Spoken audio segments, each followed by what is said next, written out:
Merab Dvalishvili, the GOAT of the bantamweight division. He's the best. He beat Sean O'Malley even easier than last time. The rematch didn't make any sense, and the performance showed why. Merab mauled O'Malley. O'Malley did a lot better in the first fight, even though there were a lot of similar tendencies from both fighters, but Merab, yet again, is just way too good. He has endless cardio, he's well-rounded, and now he can finish on the ground? He's a submission threat now. That was his first submission in the UFC, and his overall second finish. He only has one other finish, and that was a TKO against Marlon Moraes in 2021. And of all the first submissions, he gets a north-south choke, one of the rarest chokes that you can get in MMA. What a performance by the greatest bantamweight of all time. Honestly, I don't see anybody beating him. The one who can, I think there's one fighter who can beat him. He has a chance. The others don't really. Umar Nurmagomedov, if he gets better, increases his cardio, is the only fighter I can see having somewhat of a chance to beat Merab, nobody else. And in the first fight, O'Malley was making the excuse of the injury, but now that he's healthy and he doesn't have that injury, he performed even worse. There is no excuses for Sean O'Malley losing either of those fights. Maybe the weed actually strengthened him or something, but I do think that Merab is even better than he was. I think he's getting better in the striking as well as on the ground. Merab is just awesome, man. I think Merab's performances are exciting, where he just overwhelms the opponent with cardio and pressure, and you'll see him throw some crazy combinations and techniques out there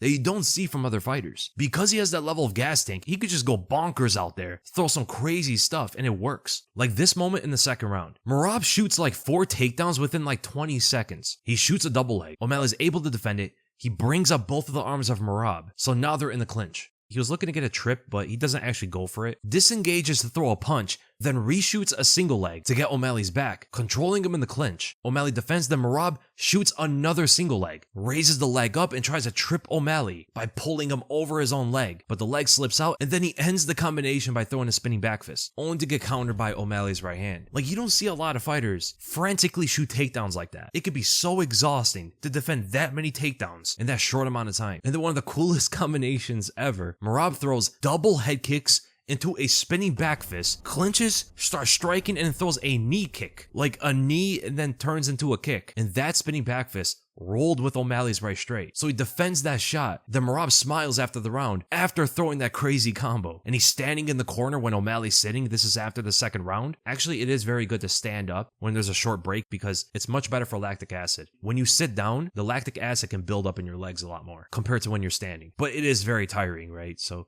I don't even think Merab did it for that reason. I think he's just not tired at all. Merab is the kind of fighter who will throw an overhand takedown at the same time. While he's throwing the right overhand, he grabs onto the single leg. And also, Merab did stun O'Malley in the fight. A lot of people miss this. It's the only time one of the fighters actually got hurt in the fight, and it was Merab landing the punch. Not only did he finish O'Malley, but he also hurt him in the stand-up more than O'Malley hurt him. So Merab hops forward and slightly at a left angle while throwing a left hand, and okay, his boxing has gotten better, but he's still not an elite boxer. His technique is still improving. He does drop both of his hands and swings a big right hook. This is before O'Malley throws anything, at the end of the second round too. So this is one of the moments where O'Malley did try to counter Merab, but his distance management was off. One of Sean O'Malley's best skills is his distance management. It allows him to counter his opponents so well. His fighting style is that of a sniper, and distance management is necessary to be a sniper in MMA, but he miscalculated the distance of Merab's punch here. So notice O'Malley, he goes from the parallel stance, hopping to his left, settling in southpaw, to plant and fire out that sniper of a left hand. He felt like he had the perfect range just to get blasted by that right hook across the chin, whiplashing his head, and his left hand completely misses. O'Malley bobs and weaves and fades his way out of there as Merab throws another big right hook. This is the biggest shot of the entire fight, and it's from Merab Dvalishvili, beating O'Malley at the distance management of striking. Crazy. There was another moment around the beginning of the third round where Merab almost got slept, but O'Malley missed. So after Merab threw the overhand single leg, he tries to get a knee tap off of that, but O'Malley defends. Very impressive, by the way. Like, it looked like Merab was going to land that takedown, but Merab continues the pressure forward. O'Malley's against the fence, and he overextends with a big right shovel hook. I mean, look at the opening. Merab is absolutely cooked in that position. There is not a single thing he can do if O'Malley fires out a left hand, and O'Malley's firing out a left hand, and he misses. He literally misses the punch. He extended that left hand all the way through with all of his power at the perfect moment. The timing was perfect for that punch. He just missed it. It's a game of inches, and the inches can sometimes be enough to not get the knockout. Then he defends the takedown. O'Malley got so close from potentially winning the fight right there. In a fight he was losing, and that was the beginning of the third round, after Merab absolutely mauls him. So it would have looked so much better for O'Malley if he actually won right there, because literally 7 seconds later is when Merab takes him to the ground and then submits him. So O'Malley cannot say he didn't have an opening to win this fight. He did, multiple times actually throughout, not just that opening. I mean, Merab threw a lot of overextending shots throughout the fight, and there were many openings for O'Malley to counter him. He didn't always take the counter shot opportunity, but this one he did, and he got very close in landing it. Merab didn't defend the punch. He was still moving forward at O'Malley. It wasn't like he was bobbing and weaving and slipping and all that stuff. No, he was just moving forward. His head really didn't move much, and O'Malley just missed the punch. Then Merab throws a high feint, jab up high to distract O'Malley so he can shoot the double leg, crashes the double leg into the fence, and literally just picks him up and slams him. O'Malley had no resistance to that takedown. Dumps him to the ground, gets into the full guard, and O'Malley put so much effort. He worked so hard to get to his feet, only to get taken down easily again. That is so exhausting. He was on his back with Merab on top of him for over 2 minutes straight, trying to fight Merab off, and he finally stands up. He's trying to fight off the hands. He rolls and gets out of the full guard, trying to fight off the grip of Merab. The grip is too strong, so he just tries to stand up, and Merab is just hanging on him, trying to hold him on the ground. It's so exhausting to fight off that level of top control. He's up against the fence on one knee, and he's breathing so heavy at this point. He gets to both of his feet, only to eat a knee to the face. Pressure to one knee again. He gets to his feet again, rotates to get in front of Merab so he can get in the underhooks to fight off the clinch better. But then Merab trips out one of the legs and takes down O'Malley again. Merab is standing over him, pushing him into the fence and punching him in the face, just smothering him against the fence. O'Malley stands up again, only for Merab to trip out the same leg and takes down O'Malley again very easily. Half guard with his forearm on the neck. O'Malley tried to shrimp into Merab to stand up, only to get cross-faced by Merab, so it creates space between his body and O'Malley's head, which sets up the ninja choke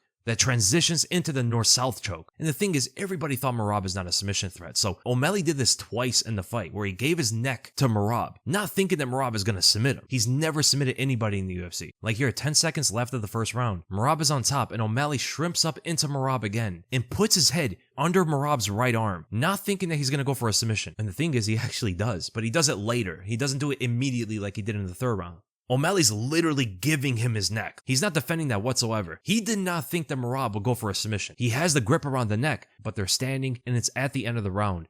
It doesn't look like O'Malley defended it. It looks like Merab just let go because it was the end of the round. But he went for the same exact choke from the first round to the third round, but adjusted much quicker. So instead of waiting for it and controlling position, he went for the choke right away when O'Malley gave him his neck. So great adjustment there from Merab Dvalishvili, and O'Malley didn't learn from that first round. He did the exact same thing again and got submitted for it. But interestingly, throughout the fight, O'Malley was actually the first one in every round to be the one who's beginning the pressure. He was the one pressuring Merab at the beginning of every single round. So how does Merab end up being the one who's like pressuring for 90% of the fight? It literally takes him like one feint to get O'Malley to move away, halting the pressure, and then Merab starts taking over the pace of the fight. O'Malley gave up pressure so quickly, literally every single round. As soon as Merab throws his fake right hand into a fake left hook, O'Malley starts moving away for the rest of the round. The feints don't necessarily stop from both fighters. They were both feinting non-stop for the entire fight. Merab gives him like a high knee feint. O'Malley then feints like he's going to throw a kick. So here in the second round, O'Malley's the one who's pushing Merab back until Merab throws a feint. He fakes his right hand. Then Merab throws a low feint, almost like he was going to shoot a takedown. O'Malley starts moving away. At the beginning of this round,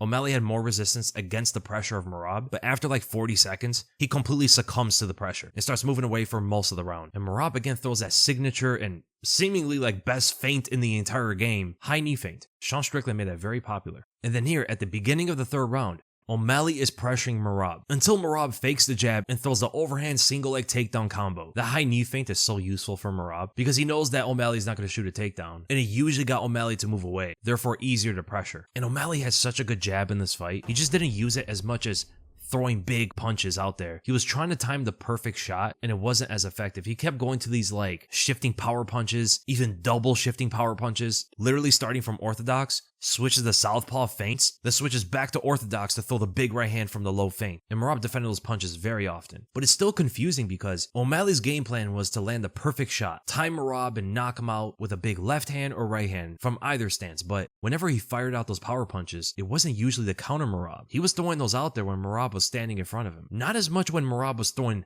a flurry of punches and overextending, which he did a few times in the fight. Given the perfect opening for the perfect counterpunch. And you saw it in that one moment where he nearly landed the left hand. That was like one of the moments where he did fire through those openings as Merab overextended. But you look at here, like Merab's throwing the flurry of punches. I don't get it. Instead of throwing punches there, you see here Merab is standing in front of him, but he's not throwing anything, and O'Malley just fires out these big shots, and there's no opening there. He did that many times throughout the fight, and sometimes without a jab or a feint, just fires a big punch out there, just expecting it to land on Merab, which is crazy to think about. How do you knock out the champion? Just land the punch. It's not that easy, but that's the way he was throwing those punches out there. Just expecting like they were going to land. And not only would Merab defend against them, but sometimes even counter O'Malley. Like here, O'Malley just throws the left hand with no setup at all, just expecting the punch to land. Merab slips and blocks the punch, and he counters him with the left hook. Merab is also always extra, like why is he lifting his knee? Extra defense that he doesn't necessarily need, but it's there. Here as well, like he just fires out the right hand with no setups. There's no jabs, there's no feints, there's no angular footwork, nothing. He just fires out a right hand from distance. Grazes the body as Merab moves to his own left, counters O'Malley with the left hook. O'Malley's way overextended, and Merab lands the combination, grazes the right hook, lands another one, and then a left hook to end the combo. Or like here, he gets very low, kind of like a low feint in a way, but springs in for the right hand, telegraphs the punch. Again, not the best setup for it. A feint would have worked a lot better, and Merab blocks the punch. But then there is one of the few moments where he actually counters Merab. Merab throws a big haymaker, and O'Malley evades the punch by switching stances away from it. Very good elusive defense there, and there's the overextension of Merab. He's also in the parallel stance,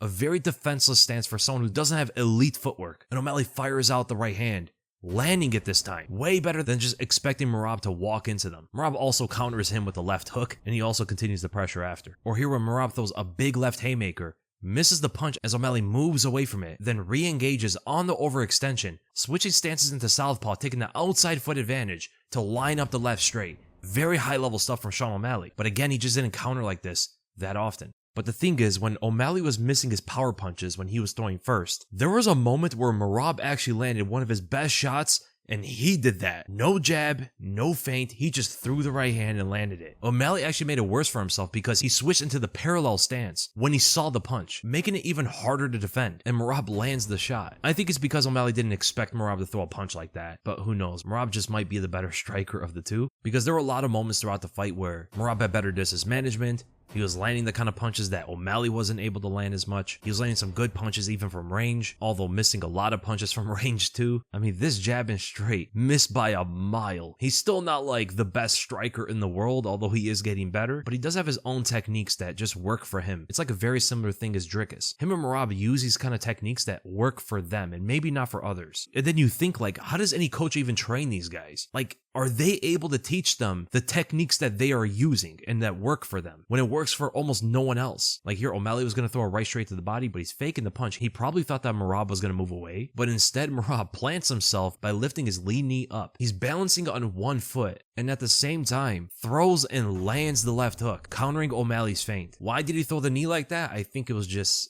reflex, like instinct. He saw O'Malley go low, so he brought up the knee, but he's done that before when O'Malley didn't go to the body. And that's the end of the breakdown. Merab Dvalishvili is absolutely the best bantamweight I have ever seen, and he's only getting better. Who can beat this guy? I think the only fighter that has a realistic chance of beating him is Umar with better cardio.